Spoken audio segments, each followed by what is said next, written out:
Na última pregação, irmãos, em Marcos, nós vimos a primeira parte dessa mensagem que tem por título A Dádiva da Compreensão. E o ponto central do que nós refletimos nessa primeira parte da mensagem foi a necessidade vital de compreendermos quem é o Senhor Jesus Cristo. Vital, necessidade que está diretamente relacionado à vida, a ter vida. Compreender quem Ele é, compreender, como nós vimos, a verdade revelada por Ele, por meio da sua santa palavra. E, sobretudo, compreender quem Ele é de todo o coração, de toda a alma, de todo o entendimento, de toda a força, se submetendo ao senhorio dele. Nós vimos que essa compreensão não é uma questão puramente ou simplesmente intelectual. Essa compreensão é uma questão do coração, de um coração que se rende ao Senhor e compreende quem Ele é. De uma forma geral, nós nos propomos, nesse bloco final do capítulo 12, a refletir sobre a importância vital de compreender quem é Jesus Cristo e como essa compreensão molda o nosso relacionamento com o Senhor, o relacionamento com Deus, em meio ao caminho que nós trilhamos, em meio ao caminho do discipulado. E nessa nossa primeira parte da reflexão, que aconteceu há 15 dias atrás, nós tivemos basicamente dois pontos. No primeiro ponto, nós vimos que somente pela revelação da palavra de Deus, nós conhecemos e compreendemos quem é o Senhor Jesus Cristo. Nós vimos que é o próprio Deus quem se revela a nós. É o próprio Deus que revela o seu ser e revela o seu evangelho a quem Ele quer. Não é você, por meio da sua astúcia, por meio da sua inteligência, por meio da sua capacidade de interpretar as Escrituras. Não é você que compreende quem é Deus, mas é Ele quem se revela. E se revela, claro, por meio da sua palavra, por meio da Escritura, por meio de toda a instrumentalidade que você tem à sua disposição, inclusive a sua capacidade intelectual de ler e de compreender as Escrituras, mas sabendo que é Ele quem se revela. Não basta ler por ler. Não basta simplesmente buscar por meios mecânicos. A consequência direta desse entendimento, de que é o Senhor que se revela e se revela por meio da sua palavra, a aplicação óbvia que nós temos em relação a isso, como vimos, é que nós devemos valorizar a palavra de Deus. Valorizar essa palavra lendo a palavra, orando a palavra, cantando a palavra, ensinando a palavra, pregando a palavra, investindo no ministério da palavra, vivendo a palavra, igrejando por meio da palavra. A aplicação direta que nos atinge como cristãos, como filhos de Deus, que entendem o poder da palavra, é valorizar a palavra de Deus. O segundo ponto do que vimos no último sermão em Marcos foi que compreender quem é o Senhor Jesus Cristo implica necessariamente em viver debaixo do domínio dele.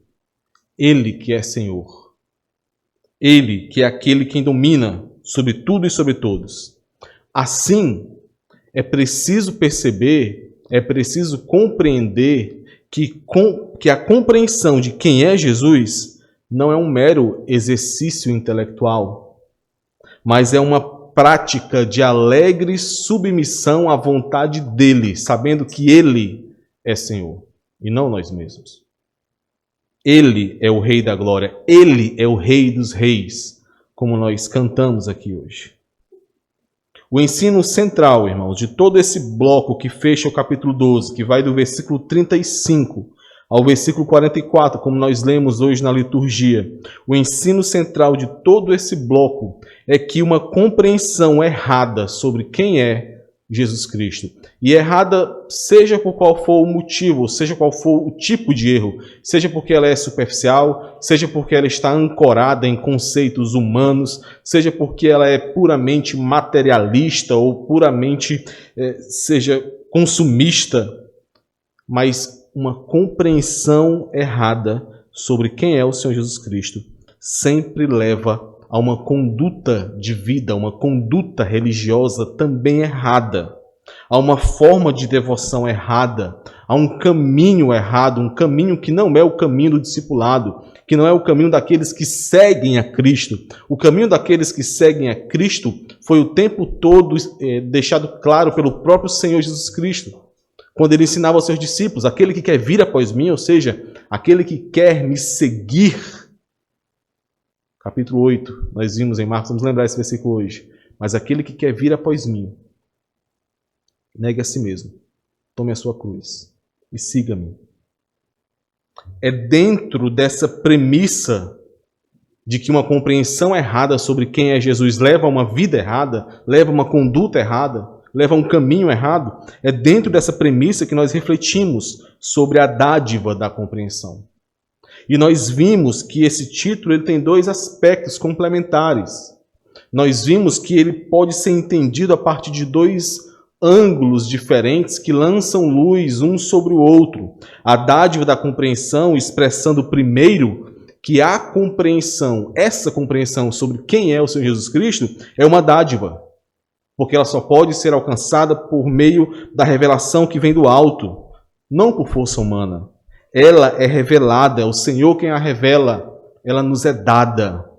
E nos é dada por meio da santa palavra dele e por meio do seu Santo Espírito.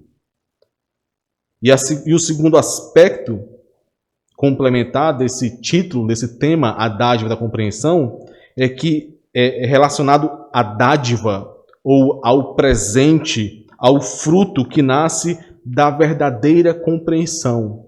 Aquilo que surge na vida do crente no momento em que ele compreende quem é Jesus. No momento que ele tem a compreensão que foi relatada lá em Filipenses capítulo 3, que Paulo teve, quando ele compreendeu o valor de conhecer a Cristo. Esse é o segundo aspecto. Como eu falei para os irmãos, nós veríamos todo esse bloco em 3 pontos. Primeiro ponto, a compreensão vital, foi visto na última mensagem, somente esse ponto. E os 2 pontos restantes nós vemos hoje na segunda parte, que é o perigo da falta de compreensão, quando o Senhor Jesus ele censura e adverte sobre os escribas, do versículo 38 ao versículo 40. E o terceiro ponto, o coração que compreende. O que é que nasce no coração que compreende, do versículo 41 ao versículo 44, onde nós vemos é uma espécie de parábola da viúva pobre, uma ilustração viva de como um discípulo vive para o Senhor. É o que nós encontramos aqui nesse relato da viúva pobre. Vamos orar mais uma vez, clamando ao Senhor que Ele nos ilumine, que Ele nos conduza. Santo Deus, como nós temos repetido aqui, nós confiamos e sabemos que somente por meio da revelação do alto nós podemos conhecer mais do Senhor. E é isso que nós te pedimos, Senhor. Nos permita, Senhor, conhecer mais do Senhor. Não como um mero exercício intelectual, não como uma aquisição de conhecimento somente, Senhor, mas com corações que se dobram diante do Senhor, com corações que ardem em busca do Senhor, querendo fazer a Tua vontade, cheios do Teu Santo Espírito, para que assim possam obedecer ao Senhor. Ó Pai, nos permita isso, por favor. Nos conduz por meio da Tua palavra. Quebra as barreiras que nos impedem de entender, de compreender com o coração quem é o Senhor Jesus Cristo. Nos permita essa dádiva do alto. Nos permita esse dom, esse presente de continuarmos crescendo na graça e no conhecimento do Senhor Jesus Cristo. Faz isso, Senhor, mais uma vez aqui hoje, por meio da Tua palavra. Em nome de Jesus. Amém. Vamos então, para não confundir, irmãos, eu vou seguir aqui o ponto 2, como se fôssemos continuar a mensagem a partir de agora, né? Então esse é o ponto 2. Vimos o ponto 1, né? Há 15 dias atrás, a compreensão vital, e agora veremos o ponto 2, o perigo da falta de compreensão. Vamos ler aqui dos versículos 38 até o versículo 40, né? E ao ensinar, dizia ele, Senhor Jesus Cristo, ainda no templo, e ao ensinar, dizia ele, guardai-vos dos escribas, que gostam de andar com vestes talares e das saudações nas praças, e das primeiras cadeiras nas sinagogas e dos primeiros lugares nos banquetes, os quais devoram as casas das viúvas e para o justificar fazem longas orações. Estes sofrerão juízo muito mais severo.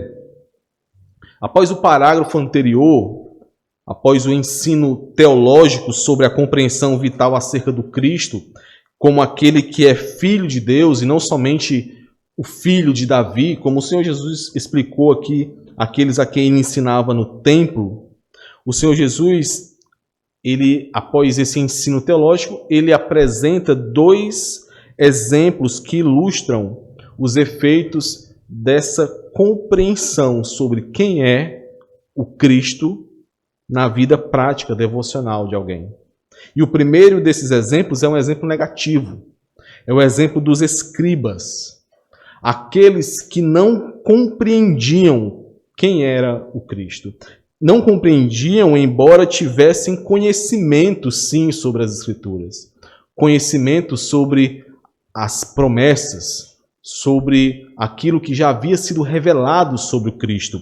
Mesmo tendo esse conhecimento, mesmo tendo uma vida de religiosidade, mas uma vida de religiosidade que era vivida em hipocrisia por eles, por muitos deles, como nós temos visto, mas estes não compreendiam.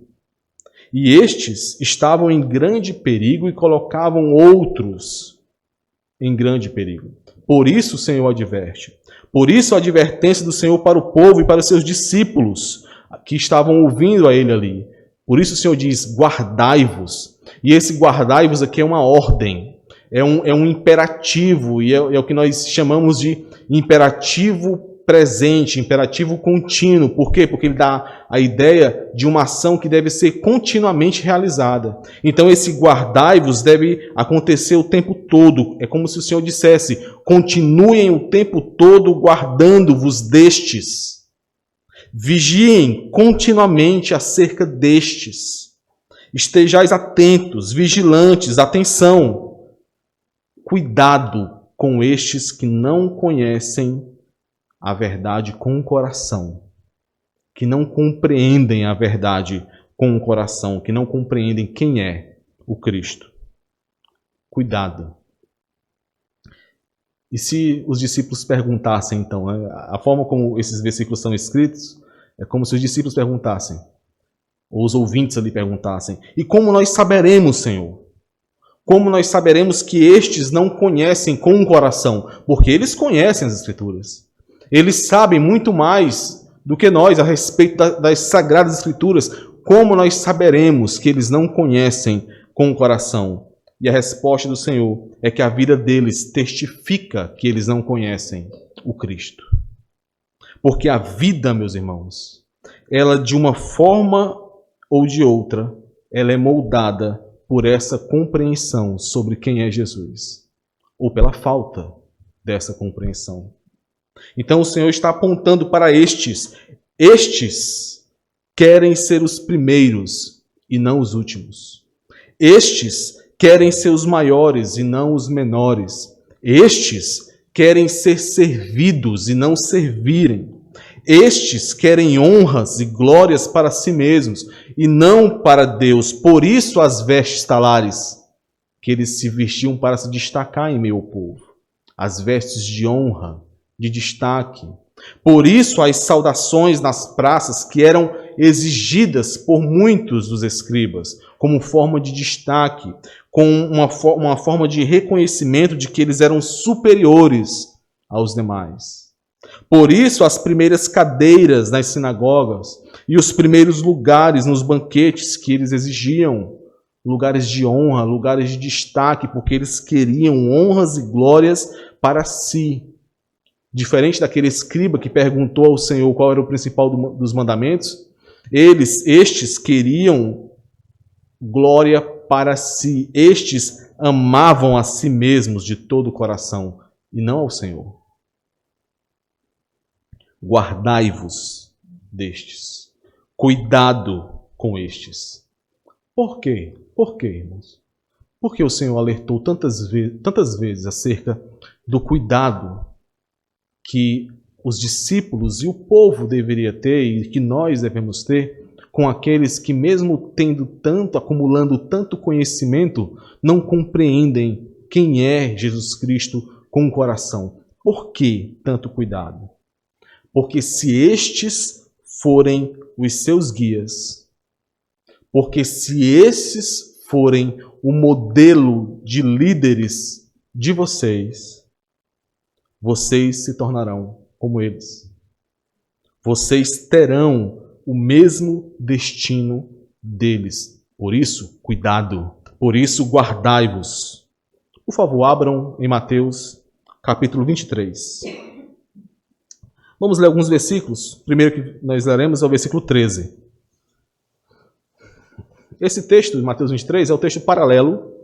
E aqui nós temos um relato um pouco mais expandido sobre esse momento de exortação aqui em relação aos escribas e fariseus, hipócritas, né? Aqui o evangelista e apóstolo Mateus, ele relata de maneira com mais detalhes sobre o que aconteceu nesse momento aqui. Dentro desse relato, e após esse relato, nós vemos também aquilo que ficou conhecido como os ais, né? Ai de vós, escribas e fariseus. Ele faz isso 7 vezes, o Senhor.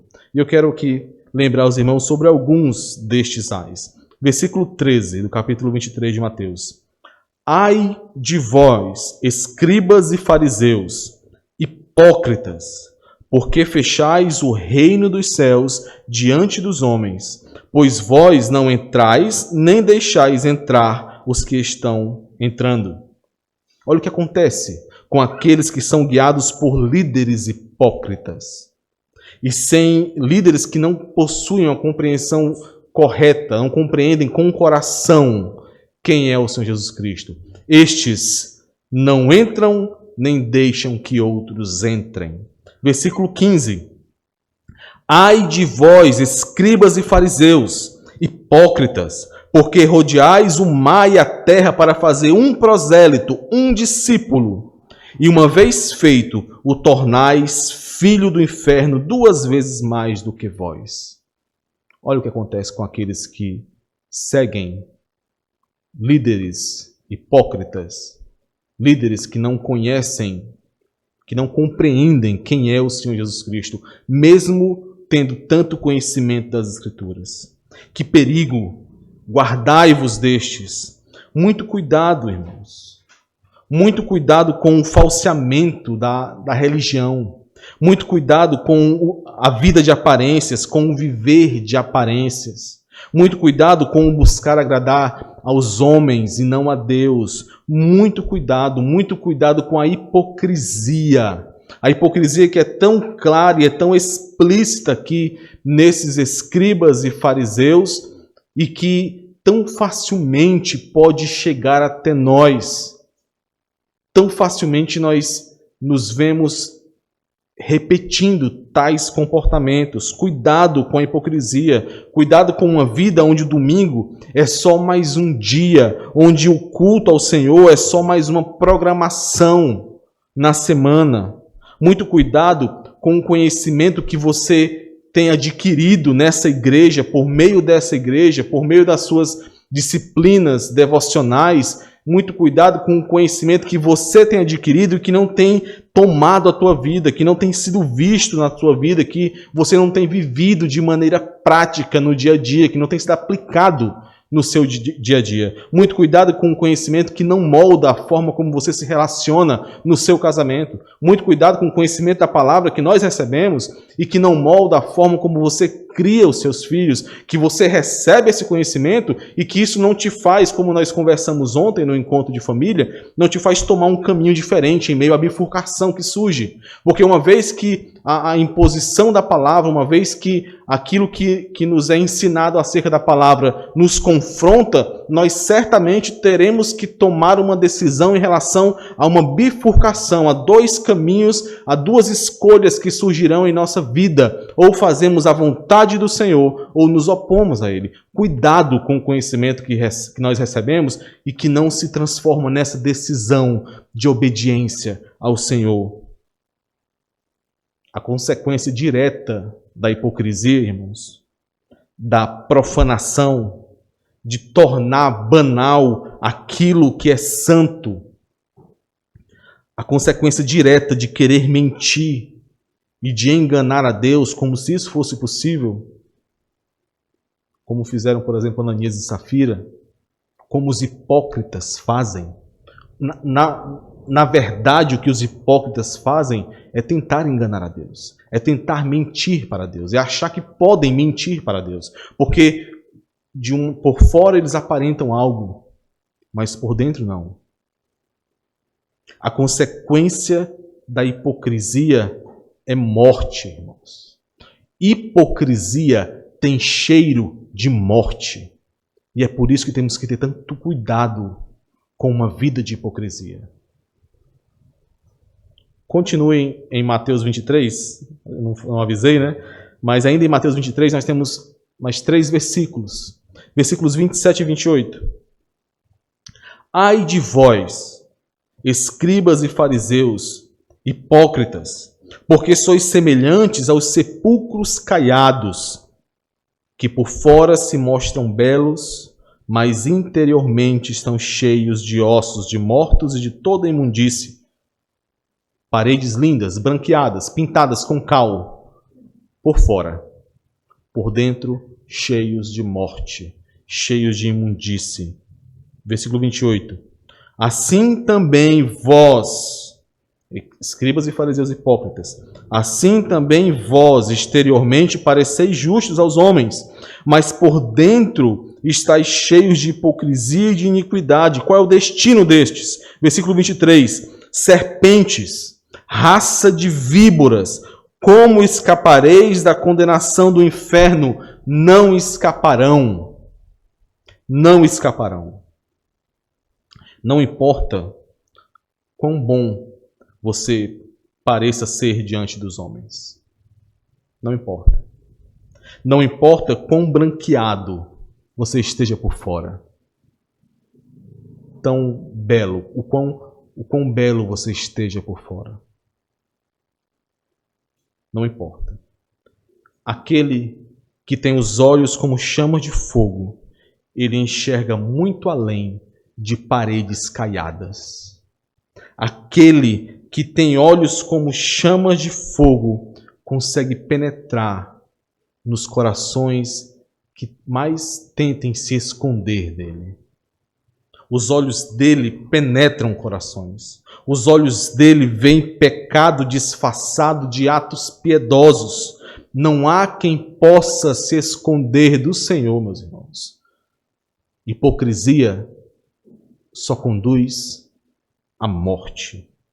Diante do Senhor, só resta ao crente um posicionamento, um tipo de comportamento, uma oração, que é o que o salmista Davi fez no Salmo 139. Vamos abrir o Salmo 139.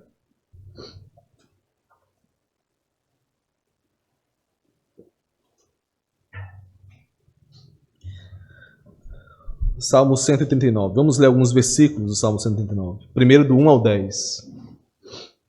Salmo de Davi.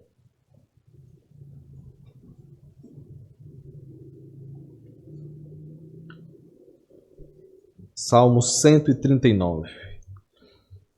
Versículo 1. Senhor, tu me sondas e me conheces. Sabes quando me assento e quando me levanto. De longe penetras os meus pensamentos. Esquadrinhas o meu andar e o meu deitar e conheces todos os meus caminhos. Ainda a palavra me não chegou à língua e tu, Senhor, já a conheces toda. Tu me cercas por trás e por diante e sobre mim pões a mão. Tal conhecimento é maravilhoso demais para mim. É sobremodo elevado, não o posso atingir. Para onde me ausentarei do teu espírito? Para onde fugirei da tua face? Se subo aos céus, lá estás. Se faço a minha cama no mais profundo abismo, lá estás também. Se tomo as asas da alvorada e me detenho nos confins dos mares, ainda lá me haverá de guiar a tua mão e a tua destra me susterá. Vamos lá para o finalzinho do Salmo 109, versículo 23 e 24. Sonda-me, ó Deus, e conhece o meu coração. Prova-me e conhece os meus pensamentos. Vê se há em mim algum caminho mau e guia-me pelo caminho eterno. Essa é a única oração que um crente pode fazer diante do Senhor. Esse é o único posicionamento daquele que sabe que tem falhado para com o Senhor, mas que também sabe que não há como se esconder dele e que ele é Deus misericordioso para ouvir o nosso clamor por perdão e que em Cristo Jesus nós somos sim perdoados. Essa é a compreensão daquele que conheceu verdadeiramente o Senhor Jesus Cristo. Cuidado com a hipocrisia, irmãos. Cuidado com aqueles que estão conduzindo o seu caminho. Não se engane, você sempre está sendo liderado por alguém. Tem pessoas, os chamados desigrejados, né? Essas pessoas, elas rejeitam qualquer que seja a igreja, porque elas não querem ser lideradas por homens.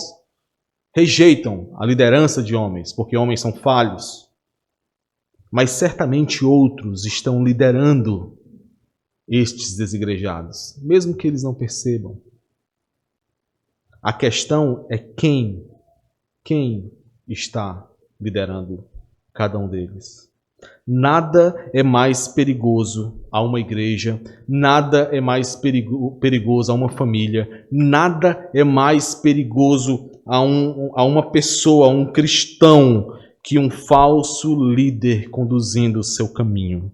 Muitos escribas, os hipócritas, que o Senhor qualifica aqui, aqueles que gostavam das saudações nas praças, aqueles que gostavam dos primeiros lugares nos banquetes, muitos destes se aproveitavam da sua posição, se aproveitavam do seu conhecimento, do seu prestígio, da sua suposta piedade e dignidade que eles ostentavam ali em meio a longas orações, como o Senhor revela aqui.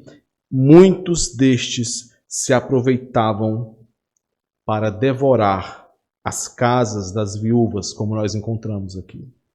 Eles se aproveitavam da fragilidade das viúvas, que eram as pessoas mais fragilizadas entre o povo de Deus, os órfãos e as viúvas. Se aproveitavam dessa fragilidade para devorar o pouco que elas tinham.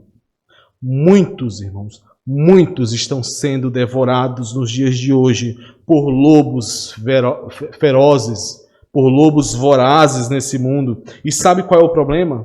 Sabe o que tem acontecido, o que acontece muito em meio a estes que estão sendo devorados? É que as pessoas aceitam e até escolhem os seus líderes por motivações outras que não sejam aqueles que podem conduzi-los a conhecer e a compreender mais sobre quem é o Senhor Jesus Cristo, de maneira real. Essa não tem sido a motivação da maioria destes.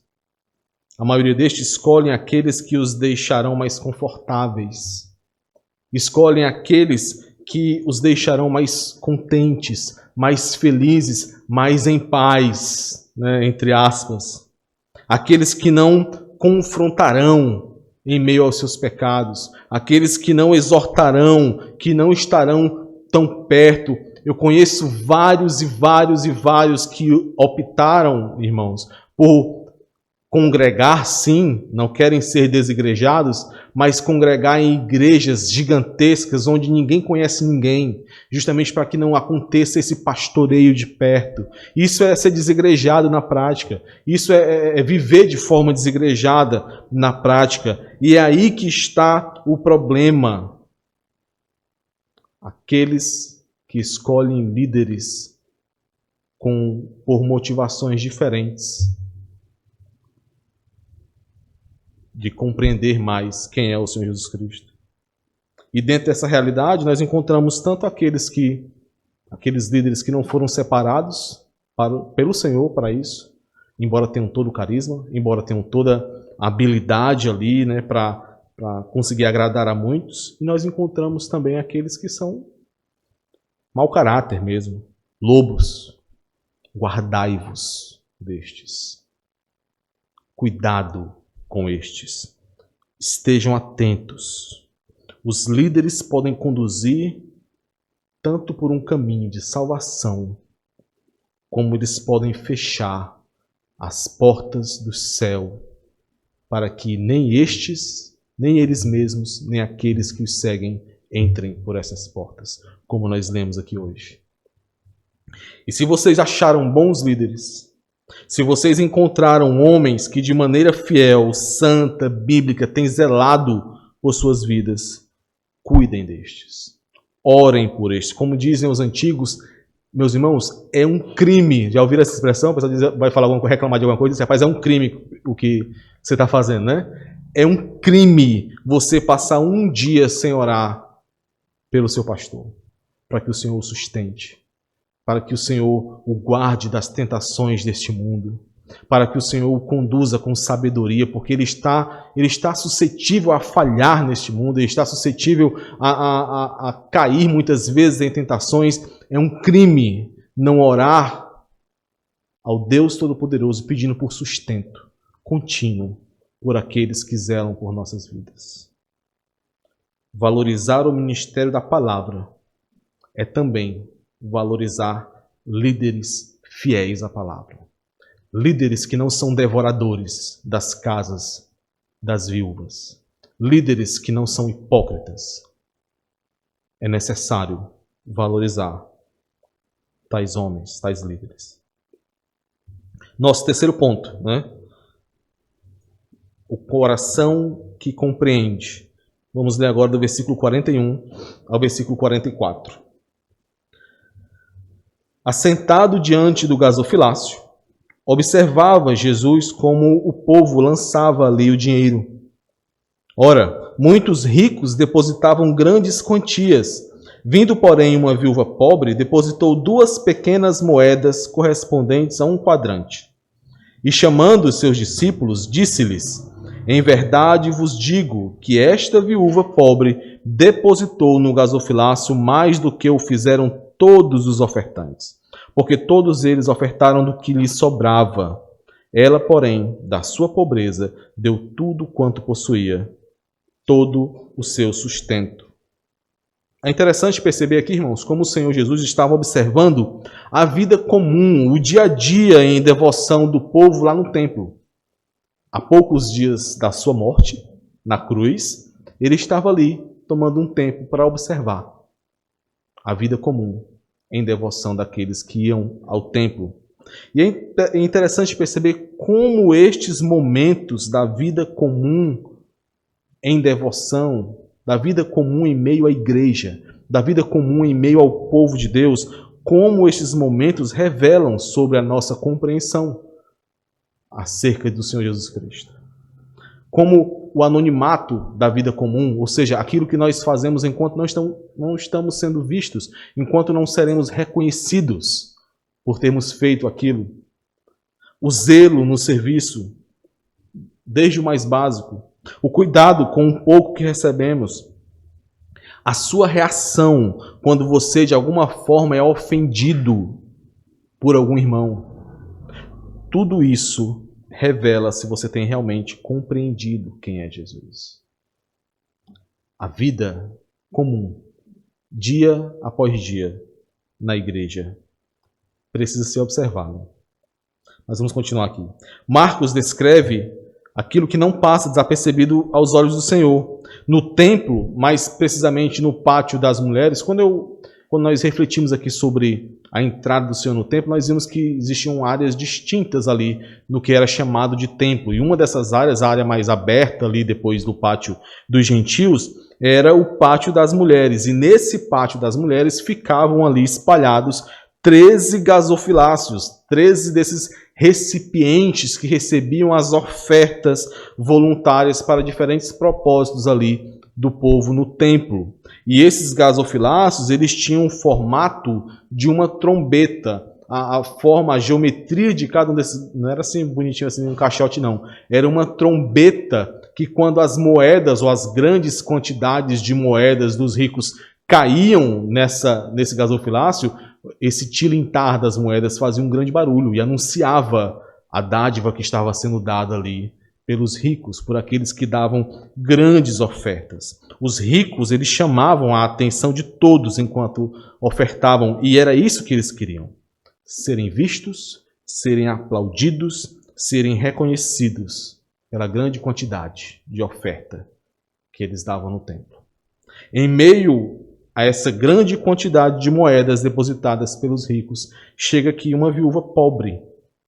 Só o fato de dizer que era viúva, já muito provavelmente colocaria como essa mulher como pobre. Tinha algumas viúvas que tinham dinheiro ainda, né? Mas aqui ele está deixando bem claro que a mulher era pobre, mas pobre mesmo, muito pobre. Uma mulher desamparada, uma mulher que talvez fosse uma dessas cujas casas foram anteriormente devoradas por algum escriba ganancioso. Porque esse paralelo é feito aqui. Os textos estão conectados. A viúva pobre, ela sabia que o que ela tinha era pouco. Do ponto de vista financeiro, do ponto de vista monetário, a oferta dela era irrisória. Era desprezível diante das grandes quantidades que os ricos colocavam. Marcos aqui, ele está utilizando uma comparação com a moeda romana para que os seus leitores entendam, né? Esse quadrante aqui que ele coloca, né?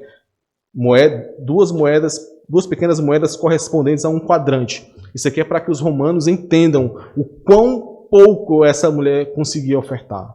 Eram as duas menores moedas, os dois menores valores da época. Algo, para que tenhamos uma ideia, era a fração de 1 sobre 64 avos de um denário, que é o salário de um dia de trabalho. Pouco, ali mal daria para ela comprar uma refeição com essa oferta que ela estava depositando. Ainda assim, ela depositou tudo o que tinha, tudo aquilo em que ela poderia confiar para o seu sustento.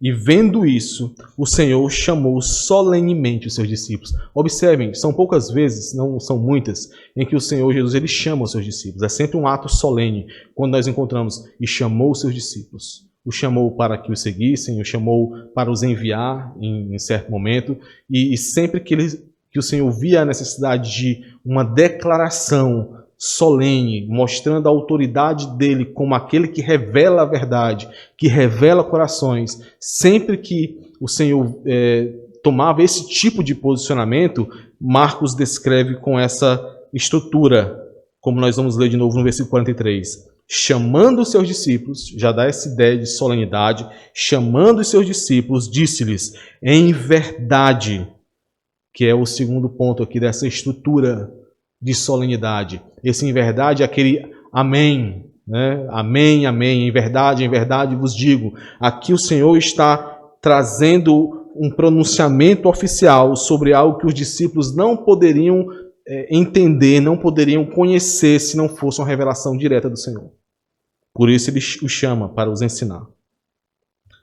Em verdade vos digo que esta viúva pobre depositou no gasofilácio mais do que o fizeram todos os ofertantes, porque todos eles ofertaram do que lhes sobrava. Ela, porém, da sua pobreza, deu tudo quanto possuía, todo o seu sustento. A pobre viúva, com as 2 moedinhas que tinha, ela ofertou mais que todos os outros que lançaram grandes quantidades de moedas ali. Enquanto os demais ofertavam sobras, ela deu tudo o que tinha. Ela entregou a própria vida em oferta a Deus. Eu já comentei isso com os irmãos na mensagem anterior, mas essa palavra traduzida como sustento é aquela palavra bios. Então, essa frase, essa parte final do versículo 44, poderia ser tranquilamente parafraseada da seguinte forma: ela entregou a própria vida como oferta, como sacrifício agradável ao Senhor. Não existia dúvida no coração dessa viúva. O seu coração não estava dividido entre o reino de Deus e este mundo. Não existiam concorrentes em seu coração. E é por isso que aqui o Senhor está utilizando, e eu falei isso no início da nossa mensagem aqui, o Senhor está utilizando essa viúva como uma ilustração viva, como uma parábola viva. Ela é apresentada pelo Senhor Jesus como um modelo de discipulado. Um modelo de como um discípulo do Senhor deve segui-lo. É isso por isso ele chama os seus discípulos. Por isso ele traz toda essa solenidade. Ela é uma ilustração viva do que nós encontramos, que foi dito pelo Senhor Jesus Cristo aos seus discípulos em Marcos 8, 34 e 35. Quem quer vir após mim, negue a si mesmo. Tome a sua cruz e siga-me. Quem quiser, pois, salvar a sua vida, perdê-la. Quem perder a vida por causa de mim e do Evangelho, salvá-la. É isso que a vida dessa viúva está ilustrando. E aqui a pergunta que surge para nós, irmãos, é qual destes exemplos se aproxima mais da forma como você tem trilhado o caminho do discipulado? Qual desses exemplos? Quem é você nessa história? Você se aproxima mais do hipócrita? Você se aproxima mais dos ricos que querem honras e serem vistos como aqueles que ofertam mais que os outros, mas que dão as sobras ao Senhor? Ou você se aproxima mais do modelo dessa viúva, que entrega a sua vida em oferta ao Senhor? Você tem dado as sobras para o Senhor?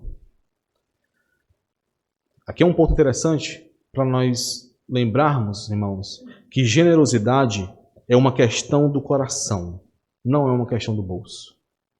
Generosidade não é uma questão do bolso, mas do coração. Não é porque você é pobre que você não pode ser generoso. Não é porque você é pobre que você tem que ser mesquinho. Não é porque você é pobre que você tem que ser egoísta. Deus não olha para a quantidade, mas para a disposição do coração.